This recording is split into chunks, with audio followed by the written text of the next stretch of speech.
Warahmatullahi, silakan. Ya, Nani dari Bangku NTB. Ya, Ya. Bu. Silakan, Bu. Pertanyaannya, Bu. Ya, Afwan, suaranya kurang terdengar. Bisa lebih dekat? ya. Ya. Halo. Ya. Ya, sudah bagus. Gini Pak Ustadz, saya cemas kena asam lambung udah beberapa tahun. Ya. Terus sampai kurus badan saya. Ya. Terus saya juga sudah ruqyah, tapi sering aja masih cemas Pak Ustadz. Apa yang Ibu cemaskan? Cemas kayak takut meninggal. Terus takut mati, terus? Ya, itu aja yang sering. Oke, baik. Ya, Ibu, ya, ada sihir itu menyerang jiwa, ada menyerang akal. Iya Pak Ustadz. Baik. Kalau cemas ini menyerang apa kira-kira? Ruang kalbu. Ruang kalbu. Iya, di ruang kalbu. Menyerang apa ini? Akal, jiwanya, atau imannya? Akal. Ketiganya. Cemas ini adalah menyerang ketiganya. Ya. Dan sudah sampai ke ruang akal. Jadi Allah Ta'ala berfirman, ya, Qul a'udzu birabbin nas, wahai manusia, katakanlah aku berlindung kepada Allah, penguasa manusia, Malikin nas, raja manusia, Ilahin nas, Rabbnya manusia, min syarril waswasil khannas, ya, yang membisikkan rasa was-was ke dalam diri manusia, ya, yuwaswisu fi sudurin nas, ya, yang membisiki was-was ke dalam dada manusia, minal jinnati wan nas, dari setan jin dan setan manusia. Baik. Jadi setan itu membisikkan ke dalam dada rasa was-was, cemas, khawatir, takut, ya. Saat dia berbisik, dia itu mempengaruhi jiwa manusia, ya, jiwa manusia. Baik, mempengaruhi jiwa manusia takut akan sesuatu, yakni takut mati sebagai puncaknya. Jadi seperti itu. Kemudian setelah berhasil membisiki qalbu manusia, karena dia merasa cemas, ya, maka kemudian ibadahnya menurun, imannya melemah. Maka ada orang yang tidak berhasil, dia akhirnya pergi ke setan, pergi ke tempat-tempat yang tidak terhubung dengan kekuatan ruh manusia, maksudnya dengan peningkatan kekuatan iman manusia. Ya. Kemudian akhirnya rasa was-was cemas ini menguasai akalnya. Ketika seseorang sudah terkuasai akalnya, maka dia akan diarahkan dengan hal-hal yang tidak baik. Misalkan seseorang cemas, dia minum obat. Ini tidak ada hubungan sama sekali orang cemas minum obat. Ya, karena memang cemas itu di jiwa. Ya, sementara obat itu masuk ke lambung. Ya. Ada schizofren, ada bipolar, sekalian, teman-teman sekalian, tolong diperhatikan ini. Ketika seseorang sudah minum obat, akalnya sudah korup, akalnya sudah rusak. Maknanya dipengaruhi setan. Kata setan, minumlah ini. Betul, ini obatnya. Minum setiap hari. Minum seumur hidup. Auzubillahi wasallam, ya. Ini hal terberat, obrolan diskusi terberat saya ketika seseorang sudah konsumsi obat untuk jiwanya. Tidak terhubung sama sekali. Ya. Tetapi orang akan maksa untuk meminumnya, antidepresan, ya, kemudian obat penenang dan lain-lain. Na'udzubillahi wasallam. Berat sekali. Dan saya harus membawa dia pada satu keadaan yang berat, ya, dengan menyajikan analogi yang memukul akalnya. Ya. Jadi ketika seseorang itu merasa cemas, was-was, ya, kemudian dia minum obat, lalu dia merasa pusing dan tidur. Dia merasa itu tenang. Padahal itu bukan tenang. Itu adalah sebuah gejala bahwa sistem sarafnya melemah, ya, saraf sensoriknya dilemahkan, Lalu dia tertidur. Setelah bangun dia cemas lagi. Karena akarnya adalah setan. Ya. Seperti itu. Maka kemudian apa yang harus dilakukan ya? Ketika kita cemas, ingat obat, ini justru bahayanya bukan obatnya, tetapi ingat kepada obatnya itu. Karena sebenarnya yang harus dilakukan adalah ingat kepada Allah Ta'ala. Ketika cemas, ingat Allah Ta'ala. Masya Allah. Baca ayat kursi, hilang waswasnya teman-teman ya. Seperti itu. Sholat, zikir, Al-Baqarah, itu akan menghilangkan cemas. Kita harus bertarung. Kalau misalkan hari ini hilang, besok datang lagi. Terus bertarung. Ya. Melawan dia sampai salah satu di antara kita mati. Saya seperti itu. Dan kemudian untuk ibu secara khusus, ya, takut mati ibu. Saya ingin langsung ngobrol dengan ibu. Ya. Ibu? Ya, ya Pak Ustadz. Takut mati. Iya. Ibunya mati belum? Belum Pak Ustadz. Belum. Ya. Terus takut mati. Tapi Ya. belum mati kan? Iya Pak Ustadz. Kenapa ibu takut mati? Mungkin belum sempurna beribadah Pak Ustadz. Yakin ya? Belum sempurna beribadah. Berarti ibu harus menyempurnakan ibadahnya, betul nggak? Iya, sama ini Pak Ustadz. Bentar dulu. Ya. Saya mau copot setannya di akal ibu nih. Ya, ibu takut mati. Iya Pak Ustadz. Karena belum sempurna beribadah. Berarti ibadahnya harus Sempurnakan.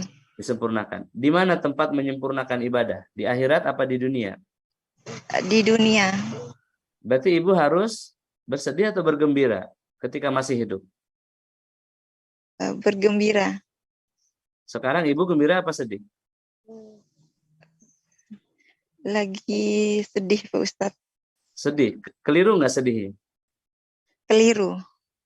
Ulang lagi.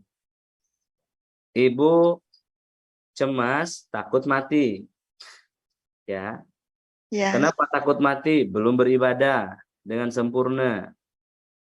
Maka solusinya ini sampaikan kepada akal ibu. Solusinya ibadah harus disempurnakan. Nah, tempat menyempurnakan ibadah itu di dunia apa di akhirat? Jawabannya di dunia. Ya. Nah, ibu hari ini masih hidup di dunia. Berarti ibu harus sedih apa gembira? Gembira Pak Ustadz.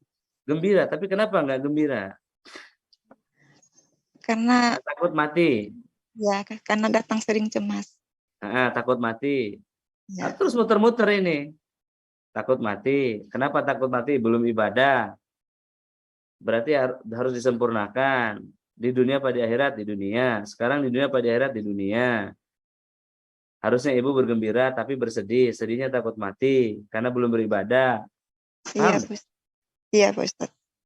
Berarti ini masalah nggak ini? Masalah. Masalahnya di mana? Di akal ibu. Sihir telah menguasai akal ibu untuk bersedih. Padahal harus bergembira, masih hidup.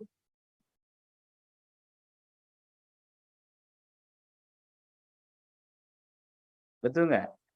Iya Pak Ustadz. Nah sekarang kenapa setan bikin sedih?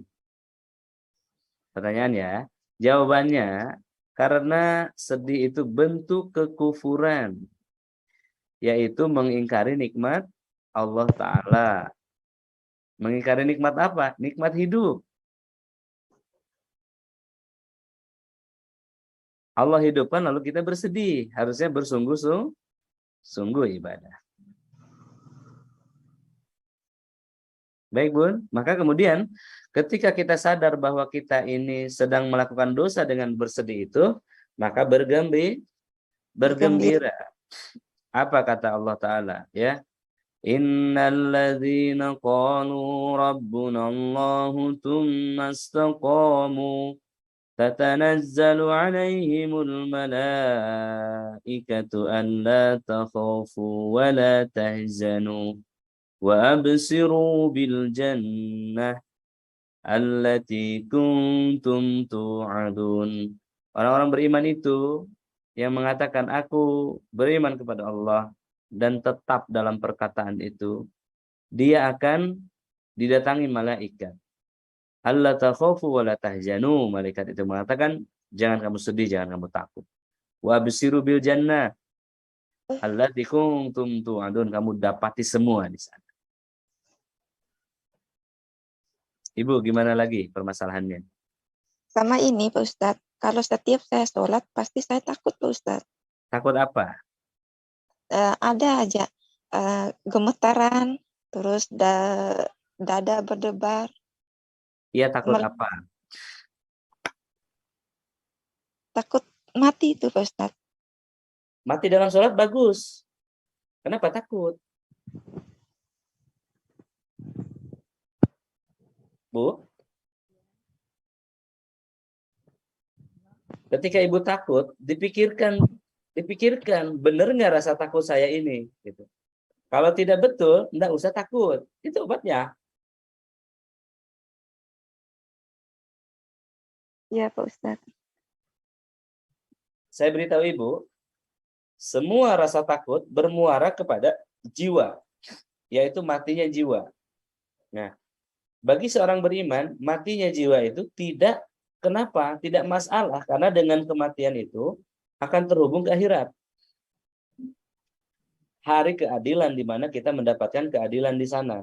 Meskipun dunia ini tidak adil, akhirat masih adil. Jadi nggak ada rasa takut lagi. Ya, setan kemudian menimbulkan rasa takut di dalam dada ibu. Inilah yang disebut yuwaswisu fi sudur. Maka caranya penuhi jiwa ibu dengan dada ibu ya dengan Al-Qur'an. Perbanyak tilawah ibu, insya Allah hilang itu. Maksudnya ini nggak harus ke dokter, nggak harus minum obat penenang, nggak harus minum herbal apa saja ya. Ini adalah penyakit di dalam dada ibu ya. Cukup dengan memperbanyak tilawatil Quran ya. Kemudian dekatkan hubungan dengan Allah Subhanahu wa taala. Iya Pak Ustadz. Ibu dengan ngobrol gini ada solusi nggak menurut ibu? Ada Ibu mendapat kekuatan nggak? Kok ibu nggak ekspresif begitu? Ya, alhamdulillah Pak Ustadz agak tenang. Gitu atuh. Saya kan nggak melihat ibu ya. Saya ulang sekali lagi ya. Ketika muncul rasa takut, lihat terhubung kepada kematian nggak? Misalkan gini, sekarang terdengar perang di Rusia, ya. Gimana nanti kalau nuklir meledak? Takut kan? Nah. Iya.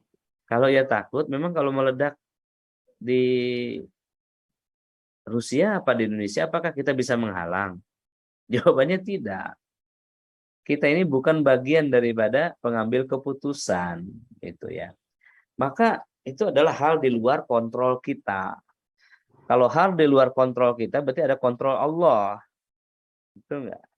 Nah, Iya. dengan begitu kita jadi tenang. Seperti itu ya. Ini harus Iya. cerdas, jangan kalah oleh setan. Kalau tidak terhubung dengan jiwa, ancaman terhadap jiwa kita, pasti setan yang menakut-nakuti. Kalau setan menakut-nakuti pasti salah, tidak benar. Karena setan tidak memiliki divisi pencabut nyawa. Ya. Yang memiliki divisi pencabut nyawa adalah Allah Ta'ala. Ala lahul khalqu wal amr. Dialah yang menciptakan dan merintahkan. Dia memiliki para malaikat-malaikat yang gagah. Tidak bisa dikalahkan oleh setan. Seperti itu ya, semoga Allah mudahkan itu. Ya, terima kasih Pak Ustadz. Assalamualaikum warahmatullahi wabarakatuh. Waalaikumsalam warahmatullahi wabarakatuh.